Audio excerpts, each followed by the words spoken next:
कुछ लोग तो अपनी खुशहाली के लिए जा रहे हैं, लेकिन बड़ी संख्या में लाखों लोग ऐसे हैं जो धन दौलत उनके पास है, वो इस देश में रहना नहीं चाहते, क्योंकि ये सरकार उनको रहना नहीं देना चाहती। इनके पास बुनियादी ठोस मुद्दे जो किसान की जरूरत के वो नहीं पूरे कर रहे हैं। आपको सबको याद होगा, यही बीजेपी के लोगों ने कहा कि हम किसानों की आय 2022 तक दोगुनी कर देंगे, किसान की आमदनी दुगनी हो जाएगी। हालांकि 2023 शुरू हो गया है, लेकिन मुझे तो ये लगता है किसान की तकलीफ और परेशानी को देख करके इन भारतीय जनता पार्टी के लोगों का 2022 अभी खत्म नहीं होगा।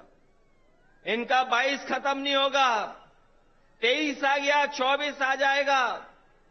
लेकिन भारतीय जनता पार्टी ने जो वादा किया था कि 22 तक हम किसानों की आय दोगुनी कर देंगे, वो अभी दोगुनी नहीं हुई है।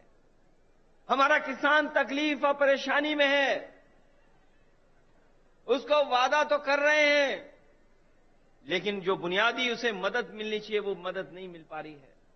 ये हमारा जो नौजवान दिखाई दे रहा है, ये नौकरी और रोजगार की तलाश में अपना भविष्य चौपट कर रहा है। ये सरकार कोई ठोस कदम नहीं उठा पा रही।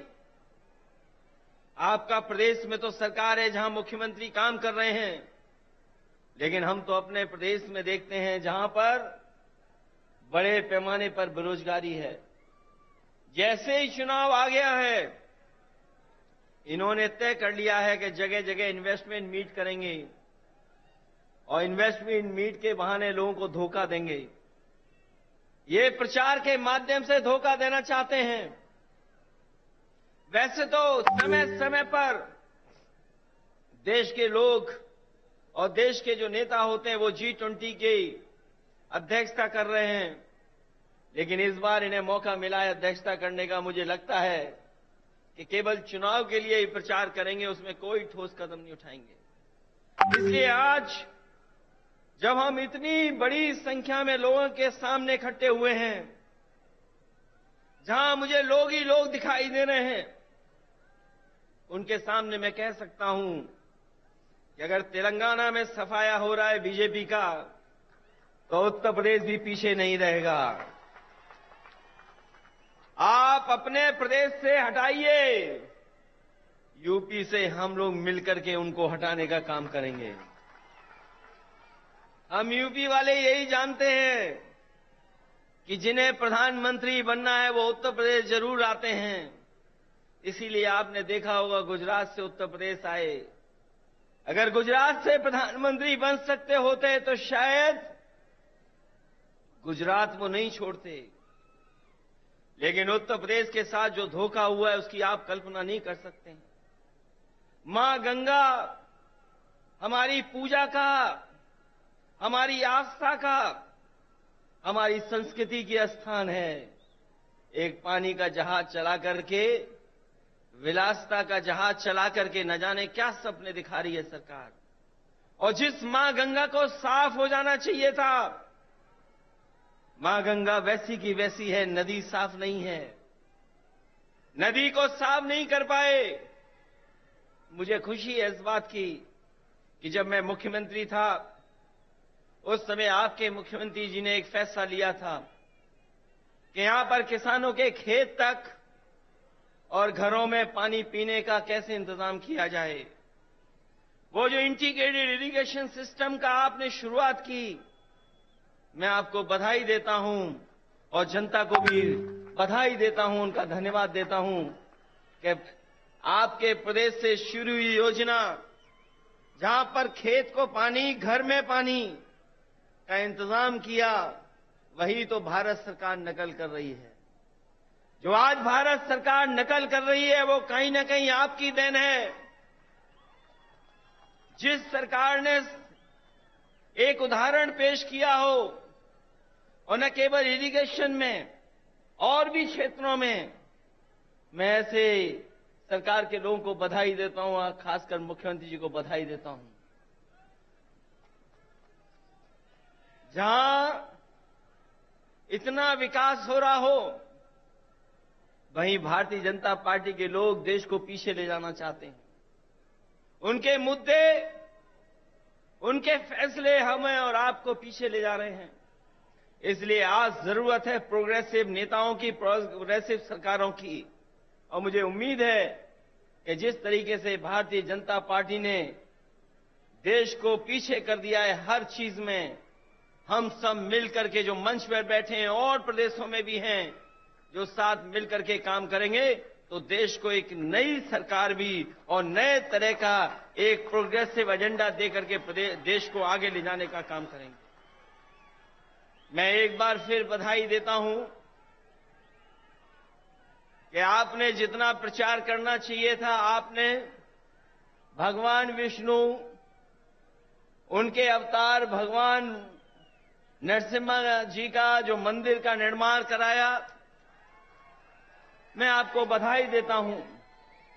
आपने काम ज्यादा किया, प्रचार कम किया, लेकिन कुछ लोग तो ऐसे हैं जो काम कम प्रचार ज्यादा करते हैं।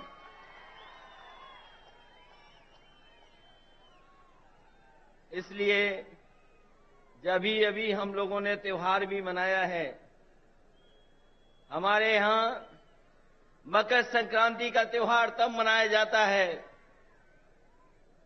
जब सूर्य उत्तरायण हो जाता है। अगर हम मकर संक्रांति मनाते हैं तो देश में अलग अलग जगह अलग अलग त्योहार मनाते हैं। अगर सूर्य उत्तरायण हुआ है तो राजनीति दक्षिणायन चली गई है, और उत्तरायण से अगर कोई चीज शुरू हुई है और अगर दक्षिणायन राजनीति शुरू कर रहा है तो मुझे उम्मीद है कि आने वाले समय में बदलाव देश में आएगा और देश में एक नई सरकार होगी। ये भारतीय जनता पार्टी के लोग नहीं रहेंगे, क्योंकि इनके पास भ्रम और जाल फैलाने के अलावा कोई रास्ता नहीं है। ये समय समय पर भ्रम फैलाते हैं, समय समय पर जाल फेंकते हैं। ये भारतीय जनता पार्टी भ्रम जाल पार्टी है, इससे सावधान रहना। हम लोग तो सावधान कर ही रहे हैं, लेकिन आप लोग भी सावधान करना, जिससे देश में एक नया परिवर्तन आए।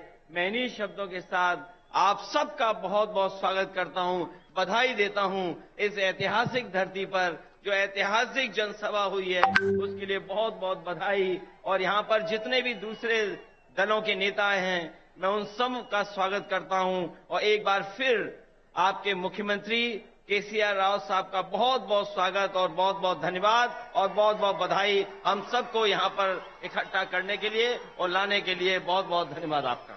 तो तेलंगाना के खम्बम पहुंचे हुए अखिलेश यादव जनसभा को संबोधित कर रहे थे। उनके साथ में दिल्ली के मुख्यमंत्री अरविंद केजरीवाल और पंजाब के मुख्यमंत्री भगवंत मान भी मौजूद थे। जनसभा के दौरान उन्होंने केंद्र सरकार और यूपी सरकार पर जमकर निशाना साधा। यूपी से बीजेपी का सफाया होगा। संबोधन के दौरान उन्होंने ऐसा कहा। यूपी सरकार पर अखिलेश यादव ने निशाना साधा है। महंगाई पर बीजेपी मौन है। यूपी के साथ धोखा हो रहा है। अखिलेश यादव ने अपने संबोधन में तमाम सारी बातें कही।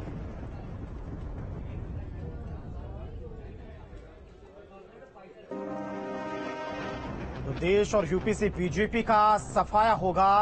अखिलेश यादव ने बीजेपी पर निशाना साधा है। बढ़ते आगे, डिप्टी सीएम ब्रजेश पाठक अखिलेश यादव पर निशाना। अखिलेश यादव के तेलंगाना दौरे पर तंज कसा है। तीसरे फ्रंट की तलाश में अखिलेश यादव कुर्सी के लिए देश के दूसरे हिस्सों में दौड़ लगा रहे हैं। अखिलेश यादव यूपी में निवेश के लिए प्रस्तावित ग्लोबल इन्वेस्टर समिट की तैयारियां तेज हो गई हैं।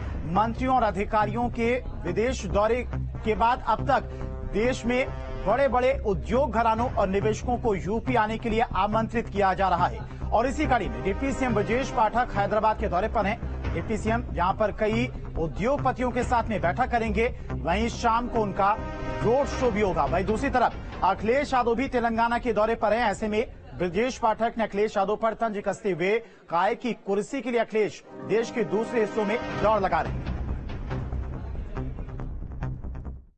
आज तेलंगाना की राजधानी हैदराबाद में हम लोग हैं। हैदराबाद में Uttar Pradesh global investor summit के लिए प्रतिबद्धता के साथ अपने ऑफिसर के साथ माननीय मंत्रीगणों के साथ हम लोग आए हुए हैं और प्रातःकाल से ही शाम तक लगातार सेशंस चलेंगे। विभिन्न उद्योगपतियों से हमारी बात होगी और शाम को हम लोग रोड शो करेंगे।